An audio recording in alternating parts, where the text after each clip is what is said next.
everybody, and happy Saturday. Hope you're having a wonderful start to your weekend. We're going to start this video a little different than we normally do.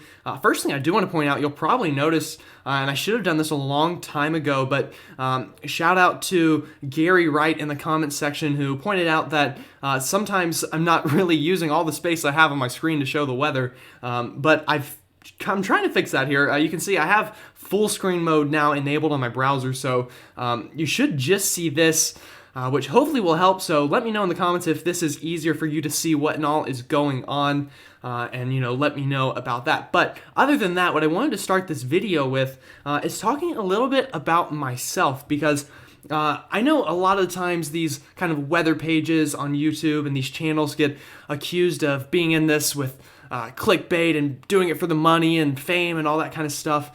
And I just want to talk a little bit about myself and tell you why I do this and why I, spend an hour or two of my day every day to give you guys a forecast. So a little bit about me, if you don't already know. My name is Gerald. I'm from Pickens, South Carolina, and I'm a meteorology major at the University of North Carolina, Charlotte. And weather has kind of been my passion forever. This is a picture of me from I guess about 10 years ago now, with former chief meteorologist John Sesrich, who worked with Channel 4 here in upstate South Carolina. So if you're from the upstate, I'm sure you know who this is. So I just kind of want to show you, this has kind of always been a passion of mine. This hasn't been something that, I just decided a month ago, oh, I'm gonna go like the weather now and make YouTube videos. This has kind of always been something I've enjoyed and loved to do, and doing it now on YouTube, even if it is just a small community right now, is kind of really a dream come true of mine. So, it's hard to explain. It's one of those things I think that God just kind of throws on you, and you know that that's what you want to do with your life. And I've kind of just always known that the weather has been my calling. So that's a little bit about me. For those of you who don't know all that much about me, there's a little bit of Saturday info for you. But other than that, if you do like the video, let me know by hitting that like button. Also, if you are new here, I'd love for you to subscribe, because we are doing some great things here. And if you don't want to subscribe, that is also fine, because again, I'm not doing this for the fame or the money, which, by the way, I don't make any money off of this at this point in my life. I'm doing this, frankly, just because I love doing it, and I love interacting with you guys, and I love talking about the weather. But that's enough of the soapbox. Let's go ahead and get into the actual weather now, because we do have a lot to talk about. As I'm sure you know, there has been a lot going on and a lot to come over the next week. So let's go ahead and get right into it. And honestly, I already really love this full screen idea. So I think this is going to be really cool. Yeah, so thanks for saying something in the comments, Gary. That was super nice of you to give some feedback, and I think that will really help everyone's viewing experience. So looking at radar right now, you can see this is that rainy weather we've been talking about that is moving into the southeast now on this Saturday, and really will cause quite the washout on Sunday tomorrow throughout a big section here of the southeast and mid-Atlantic. Also have some snow ongoing here into sections of the plains that is also a part of this current system. So that's radar. Looking at our satellite, again, this correlates pretty well. You can see these showers and storms here in the southeast, and then this low pressure system working its way here into the south central plains, producing some of that snow here on the north side. And that is what is going to be our main weather maker here throughout the next 48 hours or so. So looking at those current hazards here, you can see we do have those winter weather advisories and winter storm warnings into the plains for that snow that is ongoing. Also some winter weather advisories here throughout the Appalachian chain from North Carolina up through New York for some snow that will also fall with this system. And then we do have winter storm watches up here into sections of New England where they're expected to get a bit more snow than some of these people that are in kind of the lower criteria with these purplish colors. So, talking about tonight's temperatures, a pretty cool night for most of us, especially kind of north of this line here. The southeast will be a bit warmer, as seems to be the case pretty often. But these temperatures won't be able to fall that much in the southeast tonight, mainly because of that rain that will be falling. And same story goes for tomorrow. You can see probably going to be dealing with some cold air damming here, or the wedge, as a lot of people like to call it here, into the mid-Atlantic and southeast tomorrow, whenever we're dealing with kind of that washout weather. But, other than that, just kind of a wet, dreary day for a lot of us in the east tomorrow. But, you can find where you live on this map, and temperatures are here at the bottom of the screen. All right, so then going into Monday temperatures, we do rebound a bit as the system works its way out, especially into the southeast. Again, you can just find where you live and get that general temperature idea for your Monday and the start of your work week here.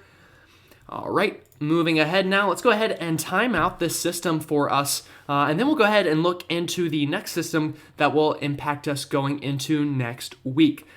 So, again, rainy conditions here throughout the southeast right now. That continues overnight tonight, and this is going into about 6, 7 o'clock tomorrow morning, a real washout here from Atlanta through Columbia and up towards North Carolina as well. And that will continue throughout much of the day tomorrow for the Carolinas and Georgia. With, just rounds of rain. We might get maybe a bit of a lull in the afternoon in terms of the heavier precipitation, but don't be fooled, because more lines of that heavy rain will move through as we go through tomorrow and into tomorrow evening, before eventually clearing out going into overnight Sunday and having a much more pleasant Monday in store for us. Timing this out for the Mid-Atlantic here, pretty calm day today for Saturday. That looks to change, though, as we go into tomorrow morning here. You can see that rain moving up from the southeast. A quick burst of snow possible here into the Midwest out of this, but I wouldn't expect too many impacts out of that. But the rain will definitely be coming down in waves here into the Mid-Atlantic here. This is tomorrow afternoon. You can see widespread rain throughout the Mid-Atlantic. Moving up towards Washington, D.C., throughout Maryland. Also, I've got a viewer who's always watching from southeastern Maryland, so I appreciate that. Super cool to see that and all the engagement I get from them. But a washout through the Mid-Atlantic tomorrow, and then we'll have snow on the northern side of this into sections of the Mid-Atlantic, but mainly confined to the northeast. One thing I do want to point out here on Monday, or going from Sunday night into Monday here, watch the back end of this system. We get some of that wraparound moisture to help create some northwest flow here in the mountains. I don't expect a crazy amount of snow out of this, but definitely some snow showers here, even down into the Smokies and up through the snowshoe area of West Virginia as we go into your Sunday night and Monday morning. All right, so now looking at this here for the Northeast. Again, quite a nice Saturday here. Looks like the weather will be pretty nice in Philadelphia tonight for that Eagles game. I'm a huge Eagles fan, so go Birds. If you're free tonight, go ahead and watch that. Should be pretty entertaining. But the rain does look to pick up once we get into tomorrow afternoon here into the Northeast. And that should continue going into Sunday night, and then likely into Monday afternoon. You can see this rain-snow line here along the I-95 corridor and north of that. So I think just about all of New Jersey will be rain, Philadelphia rain. Unfortunately for those of us in New York City that want to see snow, rain with this. Boston will be a closer call, but I think rain is more likely for Boston. Maybe a rain-snow mix, but most of that snow will be confined up here to ski country in the interior Northeast. Now, what I will mention on the back side of this, you can see here, this is going into Monday afternoon. Models have been hinting at a pretty big burst of snow on the back side of this here through Connecticut, Rhode Island, through Boston. So we'll watch for that. Temperatures look to be very marginal though, so I'm not sure much of that will stick, but could definitely get a really nice burst of snow on the back end of this going into Monday afternoon before we eventually clear out here in the Northeast going into our Tuesday. So, talking about rain totals with this, again, a lot of rain here in the southeast, especially the low country of South Carolina, North Carolina, and Georgia. I think really cashing in on that 2 to 4 inch kind of rain total. But other than that, widespread 1 to 3 inches of rain here in the southeast with this system. Of course, find where you live and you can get that general idea of how much of that rain you can expect. All right, so moving on with the snow totals here from this system. dealing with some of that snow out here into the plains right now. Probably 1 to 3, 3 to 5 inches there for most of us. As for the northeast, I think 3 to 5 inches is going to be a pretty safe bet here into the higher terrain, with 1 to 3 inches more likely in kind of those lower elevations that are up there into the interior northeast. Boston, close call, but I think you struggle to get that burst of snow to stick a lot on the back end, but maybe if you're lucky, you can pick up an inch, maybe even 1 to 3 inches out of that. So now moving on to our next storm going into the start of this coming week. This one looks to be quite impactful for a lot of us, especially here into this kind of stretch from the southern plains and up through the Ohio River Valley and into the northeast. I think looks to definitely get in on some of those higher snow totals. So timing this out here, going into Tuesday afternoon, it looks like that snow begins to break out here into the Texas, Oklahoma panhandle. Oklahoma City looks like to get a pretty good burst of snow out of this Tuesday afternoon. And that's also when we will have this severe weather threat to the south that we'll be looking at and dealing with. So a very dynamic storm here, likely heavy snow here on the north and western side of this. Sorry, I'm having to think about a map in my head. Always got to never eat soggy waffles is what they teach us in school. So always looking at a map in my head. So sorry if I give you the wrong direction. But on the northwest side of this, for sure, definitely seeing some of that heavy snow and then that severe weather on the southeastern side of this storm system. So moving this ahead, going into our Wednesday afternoon, that heavier snow then looks to move up here into the Ohio River Valley, producing some of that snow. And I wouldn't even be surprised, really. We'll watch for a front-end thumping of snow here in areas here into the northern mid-Atlantic. I think maybe Philadelphia getting a quick thumping of snow on the front end of this system on Wednesday. Maybe even New York City, possibly Washington, D.C., but that will quickly change terrain on Wednesday afternoon and evening as the system begins to push through, and unfortunately just cutting way too far inland to give us substantial snow along I-95. But once again, ski country could get pretty good snow totals out of this, but even for them, trends have been kind of iffy. We'll see if that ends up changing over to rain at all, but that rain-snow line will be key to watch, and as we get closer, we'll be able to give further details on where I think that rain-snow line will set up. But nonetheless, very soggy in the southeast with some severe storms possible. Snow for the Ohio River Valley and interior northeast, and mostly rain for the I-95, but maybe a front end or back end thumping of snow for I-95. So that's the GFS. Looking at the Euro model here, very similar picture that we're looking at. This is that storm here. You can see Euro's still digging this a bit further south here than the GFS. So a bit more limited in the severe weather potential just because we'll struggle to get that instability built up with the low pressure so far south. But that also brings that snow shield further to the south and east, so closer to the Dallas area compared to the Oklahoma City area with the Euro model here. But what the Euro does do is then moves that big band of snow here into the Ohio River Valley, and producing some of those more impressive snow totals with still a strong line of storms working their way through the southeast. And this is for next Tuesday into Wednesday. And then going into Wednesday afternoon with this system, you can again see, we'll see maybe a quick thump of snow on the front end of this into some of those I-95 locations before changing over to rain relatively quickly. But still looks like some pretty good snow here for the ski country. And this is what I mean we'll have to watch out for here. Let's see that rain snow line tries to crash, or not crash, but I guess push pretty far north here, even through the higher terrains there into the northeast. So we'll have to watch the trends with that, but also looks like going into next week and maybe an all right northwest flow event on the backside of this going into next weekend. So that is the Euro model. Let's go ahead and talk about the severe weather threat with this. We do have that area outlined here by the Storm Prediction Center, pretty much the same places that were outlined yesterday, really, from New Orleans through the Florida Panhandle, Mobile, Alabama, southern Alabama, southeastern Mississippi, and even extreme southwestern Georgia in that threat area right now. And let's take a look at why we have that risk. So this is wind shear. Looking at this for Tuesday, you can see these really bright colors going into Tuesday and Wednesday night really kind of work their way into, well, if I could get the right drawing here, kind of work their way into here. That might be a little hard to see, sorry. But into that threat area, it looks like that wind shear really builds in. But what we're lacking is that instability here. You can see, again, it kind of just struggles to get going here, and it looks like the highest chances of that will be into southern Louisiana to get kind of that overlapping of wind shear and thunderstorm fuel, or cape as we like to call it. So I don't really expect a severe weather threat here into the northern areas of Dixie Alley. It looks like this will definitely be confined further south from Louisiana, kind of along the Gulf Coast, really, seeing the highest chance of those severe storms next Tuesday and into Wednesday. So snowfall totals with this system, I'll show you the GFS ensembles as well as the Euro ensembles.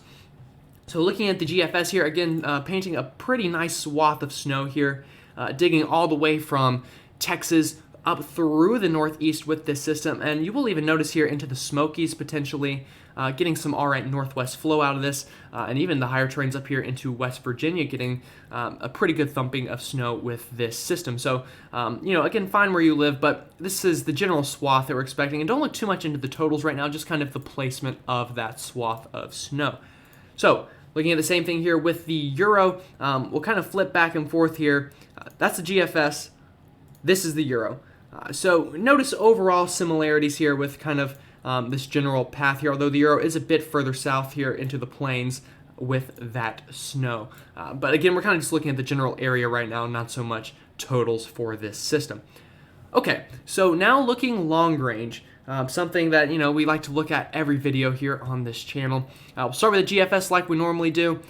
You see this kind of blue area here, that's this weekend storm we're dealing with, and then back here into the southwest is what is going to be that storm in the middle of the week. So you can see that storm during the middle of the week gets cranking there through Texas, Oklahoma, and then moves further east. But what that does here, if you watch up here, kind of closer towards Canada into the Hudson Bay, that's going to help to bring down some of these cooler temperatures on the backside of that system.